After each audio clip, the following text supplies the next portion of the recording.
Hello everyone, आज के lecture में हम डिस्कस करेंगे Sommerfeld relativity correction. Sommerfeld model पढ़ चुके हैं, जस्ट उसके अंदर करेक्शन करनी है। अब करेक्शन करनी है इसका मतलब जो पहले हम पढ़ चुके हैं उसमें कुछ लिमिटेशंस थी। लिमिटेशंस को हम बोल सकते हैं कि शॉर्टकमिंग्स थी। ठीक है, तो लिमिटेशंस क्या क्या थी, कौन से मॉडल की? समरफील्ड एटम मॉडल के नाम से आपने इसे पहले लेक्चर में एक मॉडल पढ़ा है, उसको कहते हैं।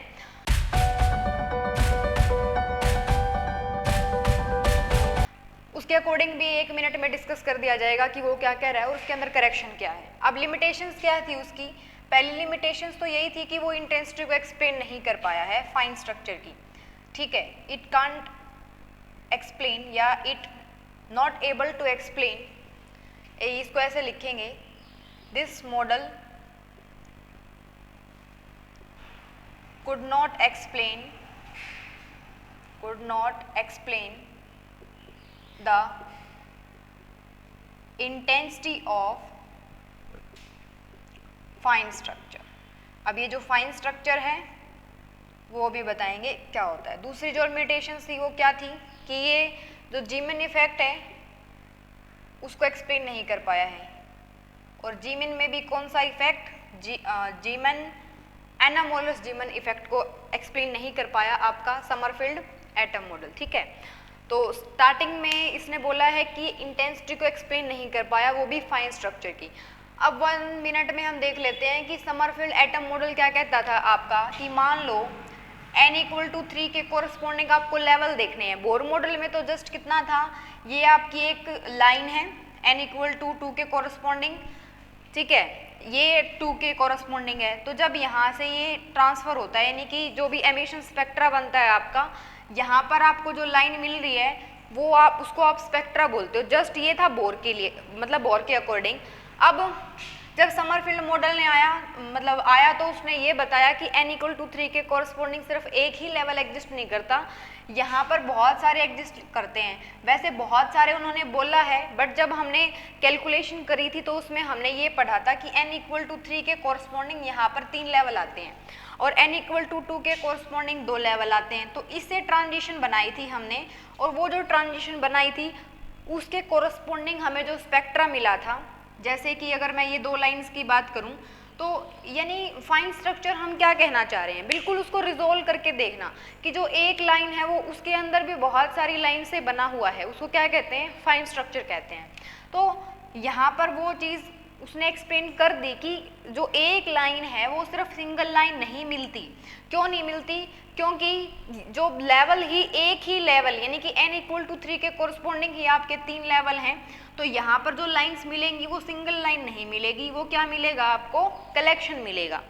अब इसी के अंदर ये तो एक्सप्लेन कर दिया उसने कि किस तरीके से ये लेवल्स है या फिर जो स्पेक्ट्रा है वो ऑब्टेन हो रहा है, बट वो ये एक्सप्लेन नहीं कर पाया कि इसकी जो इंटेंसिटी है वो कैसे डिफाइन करेंगे हम, या कौन सा ऐसा फैक्टर है जिससे हम ये जो स्पेक्ट्रा है उसकी इंटेंसिटी को एक्सप्लेन कर सकते हैं।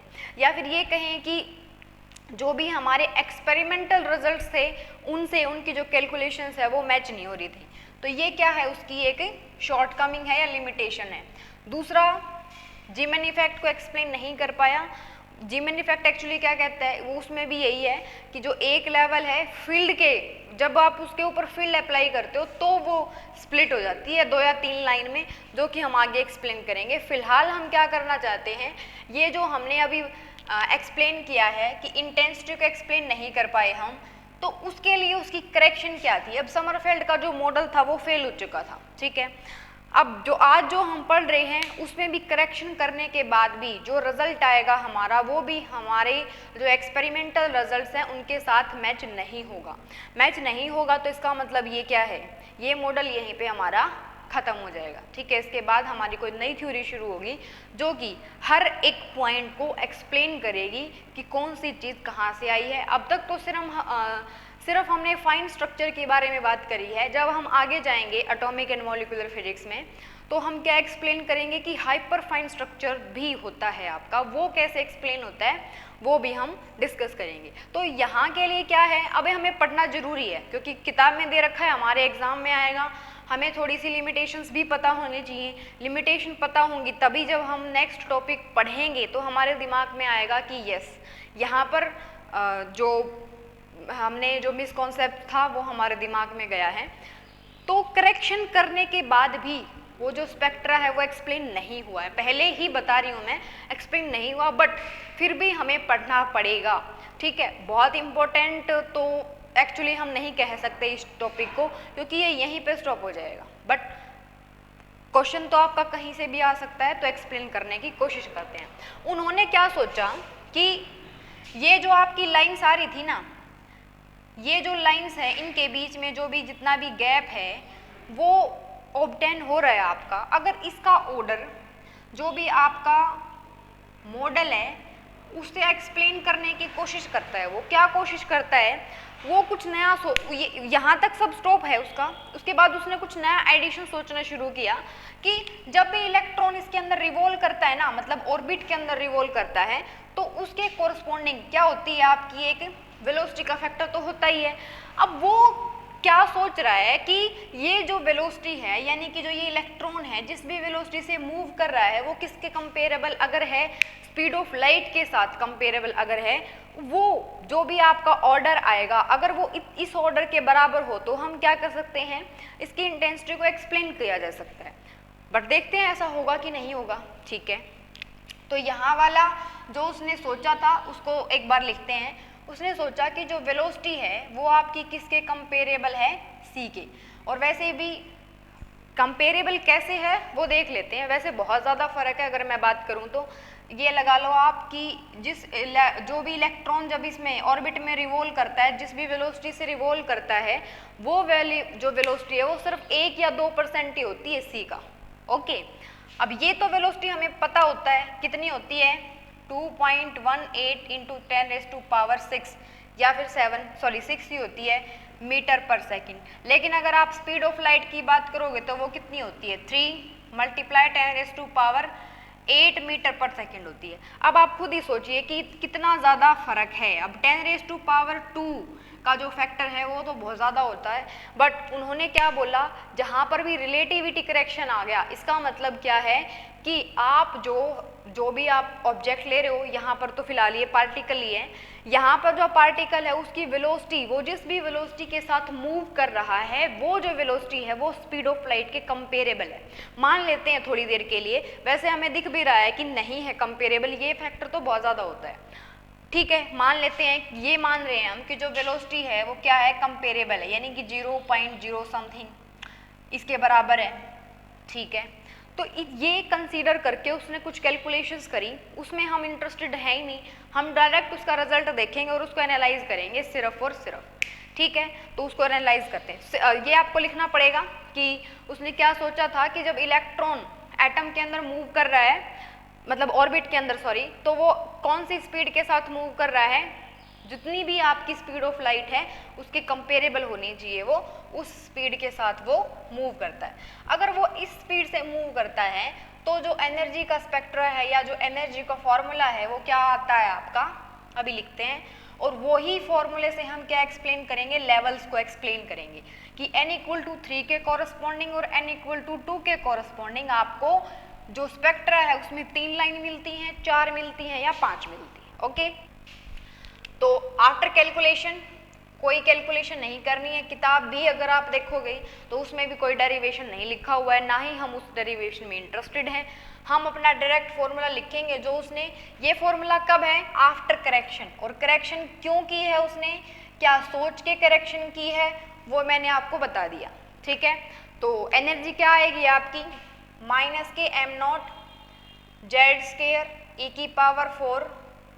बाय में 8 एप्सिलॉन स्क्वायर n² h², यहाँ पर क्या आएगा 1 + Z² α² n ब्रैकेट शुरू 1 बाय में k -3 बाय में 4n। यहाँ पर है, हर चीज़ को एक्सप्लेन करेंगे क्या होती है। m0 से आप ऑलरेडी फैमिलियर हो। अब यहाँ पर आप ये सोचेंगे कि m0 क्या है, तो m0 आपका इलेक्ट्रॉन का रेस्ट मास है, ना कि आपका सिंपल मास है। क्यों, क्योंकि आप बोल रहे हो कि आप रिलेटिविस्टिक करेक्शन कर रहे हैं, ना कि नॉर्मल करेक्शन, और रिलेटिविस्टिक जो भी करेक्शन है उसके अकॉर्डिंग तो क्या होता है, जो भी आपका एक फैक्टर होता है यानी अब आप काइनेटिक एनर्जी, नॉर्मल वाली काइनेटिक एनर्जी कंसिडर करके नहीं चल रहे हैं, आप कौन सी काइनेटिक एनर्जी कंसिडर कर रहे हैं, m0c² 1 माइनस के v² c²। अब आप इससे तो ऑलरेडी फैमिलियर हैं कि v क्या होता है और c क्या होता है, और अगर आप थ्योरी ऑफ रिलेटिविटी पढ़ चुके हैं तो आपको इस टॉपिक में कोई प्रॉब्लम नहीं आएगी, ठीक है। m पता है, z पता है, अगर हाइड्रोजन एटम के लिए बात कर रहे हैं तो z हम क्या लेके चलेंगे 1, चार्ज ऑन इलेक्ट्रॉन, एप्सिलॉन आपकी परमिटिविटी होती है, फैमिलियर हो आप, n मतलब लेवल्स होते हैं, ऑर्बिट्स होते हैं, h मतलब फ्लैंक्स कांस्टेंट होता है, प्लैंक्स कांस्टेंट होता है।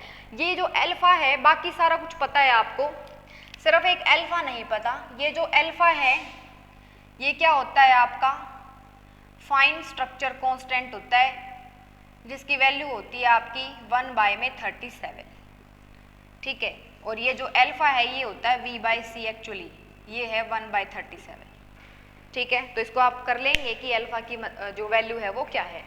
और one more information for you कि ये टॉपिक में जो भी करेक्शंस हैं, मतलब जो भी फॉर्मूले लिखे जा रहे हैं आप इनको साथ के साथ लिखेंगे, बिकॉज आपकी जो लोकल बुक है जो आप स्टडी करते हैं ग्रेजुएशन लेवल पे उसमें से शायद ये मैच ना करे, ठीक है। और अगर आप एटॉमिक एंड मॉलिक्यूलर फिजिक्स को बिल्कुल अच्छे से समझ के पढ़ना चाहते हैं तो उसके लिए आपको एक स्टैंडर्ड किताब है जिसको आप फॉलो कर सकते हो, atomic and molecular physics, atomic and molecular physics by Rajkumar, ठीक है। तो उससे आपकी नॉलेज इंक्रीज ही होएगी। तो इसके बाद हम क्या करना चाह रहे हैं, यहाँ पर ये जो वैल्यू यहाँ पे लिखी हुई है अगर मैं इसको r∞ से रिप्लेस करना चाहूँ, यानी कि इसी फॉर्मूले को, ये जो फॉर्मूला यहाँ पे लिखा हुआ है वो किसका है, एनर्जी का।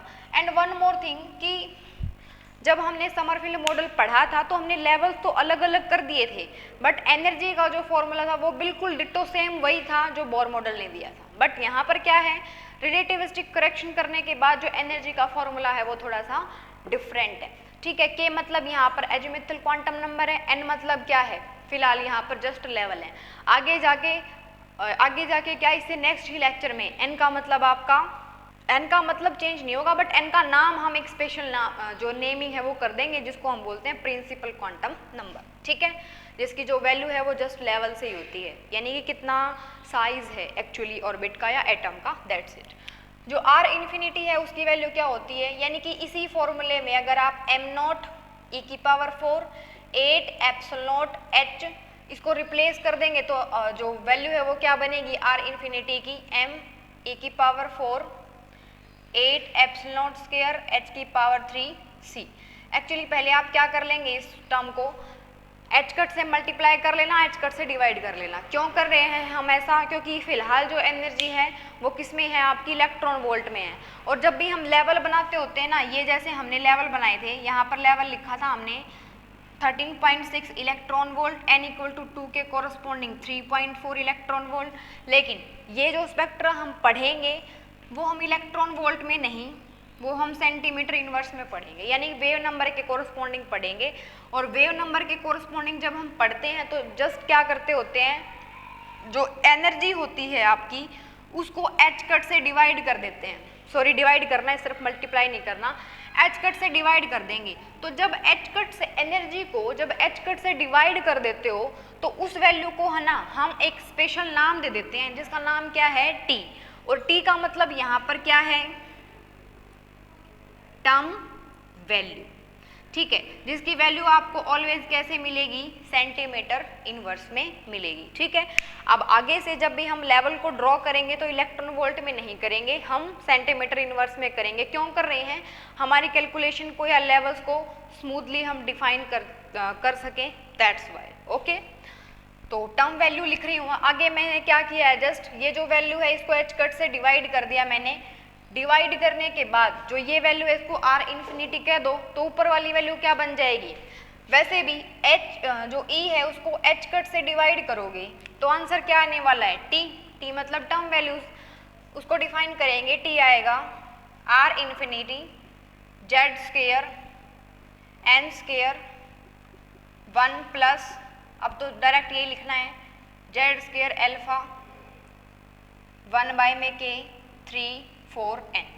ठीक है, अब ये जो वैल्यू है ये बहुत स्पेशल है हमारे लिए, इसका क्या करना है, इसमें वैल्यू को पुट करते जाना है और लेवल को बनाना है, क्योंकि हम एक्चुअल में क्या करना चाहते हैं, ये देखना चाह रहे हैं कि जो H अल्फा लाइन और H बीटा लाइन्स जो आप ड्रॉ करते हो हाइड्रोजन एटम के लिए, उसके कॉरस्पॉन्डिंग कितने मतलब कितनी लाइन्स मिल रही हैं आपको। ओके, अगर ये जो हम इतना सारा कुछ कर रहे हैं, इतनी बड़ी बड़ी इक्वेशन लिख के, अगर इसके जो रिजल्ट्स हैं वो एक्सपेरिमेंटल रिजल्ट के सिमिलर आ जाते हैं, तो हम कह देंगे कि ये जो है हमारा रिजल्ट बिल्कुल सही है, जो करेक्शन थी वो बिल्कुल सही की थी हमने। ठीक है, तो इस वैल्यू को रख लेते हैं, बाकी हमारा जो है कुछ काम का नहीं है।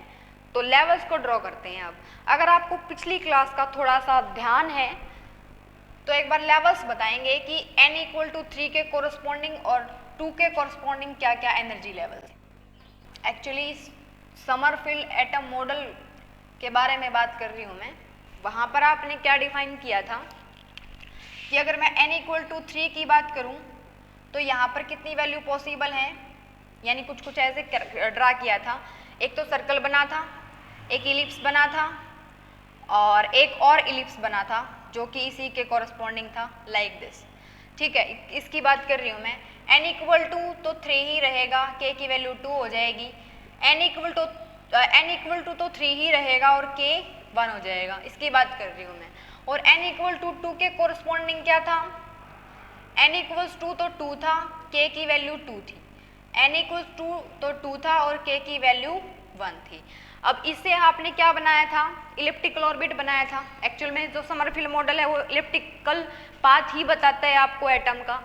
ओके, तो यहाँ पर वैल्यूज को पुट करो, यानी कि हम देखेंगे ना कि कितनी जो वैल्यूज हैं वो पॉसिबल हैं। अब क्या है, n = जो भी 3 है उसके कॉरस्पॉन्डिंग में यहाँ पर आपकी वैल्यू बना रही हूँ। n = तो 3 ही है। बोर मॉडल की बात अगर मैं करूँ तो n = 3 के कोरस्पॉन्डिंग तो एक ही लेवल एग्जिस्ट करता है, बट करेक्शन के बेस पे बोल लो या समरफील्ड एटम के बेस पे बोल लो, कितनी लाइन्स एग्जिस्ट करती हैं, 3। तो यहाँ पर आएंगी 3 लाइन्स। अब इनकी वैल्यू क्या होगी वो हमें लिखनी पड़ेगी, लिख लेते हैं। तो n = इस इक्वेशन के अंदर बाकी सारी वैल्यूज तो आपको ऑलरेडी डिफाइंड होती हैं, सिर्फ और सिर्फ n और किसकी वैल्यू नहीं पता, k की वैल्यू नहीं पता, वो हमें यहाँ से पता चल रही है। जब आप इस इक्वेशन के अंदर n = 3 और k = 3 को पुट करेंगे तो जो आंसर है वो आपका क्या आएगा, 0.018। इसके कोरस्पॉन्डिंग पुट करेंगे तो आंसर आएगा आपका ये आएगा, ये तो 3 के कोरस्पॉन्डिंग था ना, तो ये आएगा 0.018, ये आएगा 0.54, ये आएगा 0.162। और n = 2 में पुट करोगे तो आंसर आपका आएगा 0.091, 0.45। और इनके पीछे क्या लगाना है आपको सेंटीमीटर इनवर्स। और यहाँ पर भी जो स्पेक्ट्रा मिलेगा वो भी किस में मिलेगा आपको, वेव नंबर की टर्म में। ठीक है, तो ठीक है, इसे आगे एक्सप्लेन करने की कोशिश करते हैं। ध्यान रहे ये k = 3 के कोरस्पॉन्डिंग है, ये 2k, ये 1k, उसी तरीके से ये 2k, ये 1k। ओके, इसमें वैल्यू में पुट कर लेना। R∞ की वैल्यू आपको पता होनी चाहिए, यानी कि इससे पहले जो फैक्टर लिखा था सारी वैल्यू कांस्टेंट है, सिर्फ और n और k को छोड़ के। अब ये जो ट्रांजिशन है, जब हम बोर मॉडल कर रहे थे तो सिंपल हम एक ही रूल अपना रहे थे कि डेल्टा n कुछ भी हो सकता है, सिर्फ 1 का डिफरेंस होना चाहिए। यहाँ से लेवल पॉसिबल्स है, यहाँ से ट्रांजिशन है, इस तरीके से पॉसिबल है। तो इसके लिए जो भी समरफील्ड है उसने कुछ रूल दिए हैं, उन रूल को क्या कहते हैं, सिलेक्शन रूल। सिलेक्शन रूल्स क्या है, हर एक जो मॉडल होता है उसका कोई सिलेक्शन रूल होता है कि इसी तरीके से आपको वैल्यूज को सिलेक्ट करना है, अदरवाइज यू आर रॉन्ग।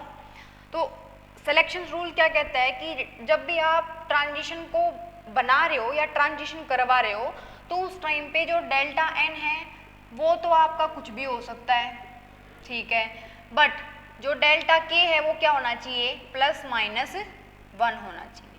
तो यहाँ पर +-1 कैसे देखोगे आप, जैसे यहाँ से यहाँ वाली और एक और बात, ये जो है एक्सप्लेनेशन है ये आपकी कौन सी है, H अल्फा लाइन की। H अल्फा लाइन क्या होता है, जब भी आपकी n = 3 से n = 2 के कॉरस्पॉन्डिंग जब जो ट्रांजिशन होती है उसको बोलते हैं। ओके, अब इसके कोरस्पॉन्डिंग जो लाइंस हैं वो आपको कितनी मिलेंगी देख लेते हैं एक बार। आपको रूल कैसे अप्लाई करना है, अब देखो n तो कोई भी हो सकता है, तो n = 3 से n = 2 पे आ रहे हो तो इसमें सोचने की जरूरत नहीं है, बट ये वैल्यू को आपको सोचना पड़ेगा। क्या सोचना पड़ेगा कि इस लेवल से क्या आप यहाँ पर आ सकते हो या नहीं आ सकते हो, आपको कैसे पता चलेगा? ये दोनों का जो डिफरेंस है, यानी इस वैल्यू का डिफरेंस और इस वैल्यू का डिफरेंस यानी चेंजेज एक तरीके से डिफरेंस लाइक या तो वो +1 हो या फिर वो -1 हो, तो ये ट्रांजिशन पॉसिबल है, अदरवाइज पॉसिबल नहीं है। उसी तरीके से यहाँ से यहाँ पर आ सकते हो नहीं आ सकते हो, तो आपको क्या करना पड़ेगा, कैलकुलेटर से जस्ट एक बार कैलकुलेशन करके देखना आप ट्रांजिशन कौन कौन सी पॉसिबल है। एक बार करके देखेंगे तो सेकेंड टाइम में तो हमें याद ही हो जाएगा कि ये वाली ट्रांजिशन पॉसिबल है, और उसके बाद हमें यहाँ पर एक स्पेक्ट्रा मिल जाएगा जो कि स्पेक्ट्रा आपका लाइक दिस होगा, यानी कि सिर्फ 3 ही लाइन आएंगी आपकी, 3 ही ट्रांजिशन पॉसिबल हैं, 3 ही स्पेक्ट्रा के अंदर आपको 3 लाइन ही ऑब्टेन होंगी। ये किसकी करेक्शन करने के बाद है, रिलेटिविस्टिक करेक्शन करने के बाद है। बट जो एक्सपेरिमेंटल रिजल्ट्स हैं वो क्या कहते हैं कि जब भी आप इस स्ट्रक्चर को स्टडी कर रहे होते हैं, n = 3 से n = 2 पे आ रहे होते हैं, तो यहाँ पर आपको 5 लाइन मिलती हैं। अब यहाँ पर तो हमें 5 लाइन नहीं मिली, यहाँ पर तो हमें सिर्फ 3 ही लाइन मिली है, तो इसका मतलब क्या है कि इसका मतलब ये है कि जो समरफील्ड एटम मॉडल है वो आपका यहाँ पर टोटली फेल हो गया है। ठीक है, इसीलिए मैंने स्टार्टिंग में ही बोला था कि ये जो टॉपिक है यहीं पे स्टॉप हो जाएगा आपका, आगे हम इसको फर्दर स्टडी ही नहीं करेंगे। क्यों नहीं करेंगे उसका रीज़न भी हमें पता चल गया है। एक बार ट्रांजिशन को और देख लेते हैं, तो इसके बाद हम क्या करेंगे, एक बार ट्रांजिशन को देख लेते हैं। ट्रांजिशन के अंदर एक बार जस्ट कैलकुलेशन करके देखेंगे आप, जब भी आप n = 3 यानी ये किसके कॉरस्पॉन्डिंग था, k = 1 के कॉरस्पॉन्डिंग, जब इस लेवल से इस पे आएंगे तो आपको ट्रांजिशन लाइन मिलेगी ये वाली, यानी कि स्पेक्ट्रम में ये फर्स्ट लाइन मिलेगी। दूसरी क्या है, जब यहाँ से यहाँ पर दूसरी लाइन पे आएंगे तो आपको ट्रांजिशन मिलेगी ये वाली, और थर्ड से आप किस पे आएंगे, जब फर्स्ट पे, तो ये आपको ट्रांजिशन मिलेगी। अब ध्यान से देखो, जब आप यहाँ से यहाँ पर ट्रांजिशन कर रहे हैं तो आपकी जो इंटेंसिटी है वो मैक्सिमम है, लेकिन यहाँ से यहाँ पर कर रहे हैं तो वो क्या है, कम है। तो इसका मतलब क्या है, इंटेंसिटी को अभी इसने अच्छे से एक्सप्लेन नहीं किया है कि ये कैसे मतलब ऑब्टेन हो रहे हैं। और वैसे भी 3 ही लाइन स्पेक्ट्रम की मिल रही हैं, 5 मिलनी चाहिए थी, तो उसको भी यहाँ पर ये एक्सप्लेन नहीं कर पाया। दैट्स वाई हम क्या बोल रहे हैं कि ये जो मॉडल है अब यहीं पे स्टॉप होता है आपका, बट आपके लिए पढ़ना कंपलसरी है। क्वेश्चन तो हमसे कहीं से भी पूछा जा सकता है, चाहे वो लिमिटेशन है या फिर वो एक्चुअल मॉडल है। तो इस टॉपिक को आप कवर अप कर लेंगे, छोटा सा टॉपिक है। और मेन बात जो मैंने आज के लेक्चर में बताई है वो आपकी है कि अगर आप एटॉमिक एंड मॉलिक्यूलर फिजिक्स पढ़ना चाहते हैं तो राजकुमार की बुक को फॉलो करें, स्टैंडर्ड बुक है, लोकल बुक नहीं है। तो और आज का लेक्चर भी स्टैंडर्ड बुक से ही है, लोकल बुक किताब से नहीं है, तो आप उसको पढ़ लेंगे। आज के लेक्चर में इतना ही, नेक्स्ट लेक्चर में मिलते हैं स्पिन ऑर्बिट इंटरेक्शन के साथ, जो कि हर एक चीज़ को यानी कि कौन सा स्पेक्ट्रा कैसे ऑब्टेन हो रहा है आपका हर एक चीज़ को बताएगा। Okay, thank you.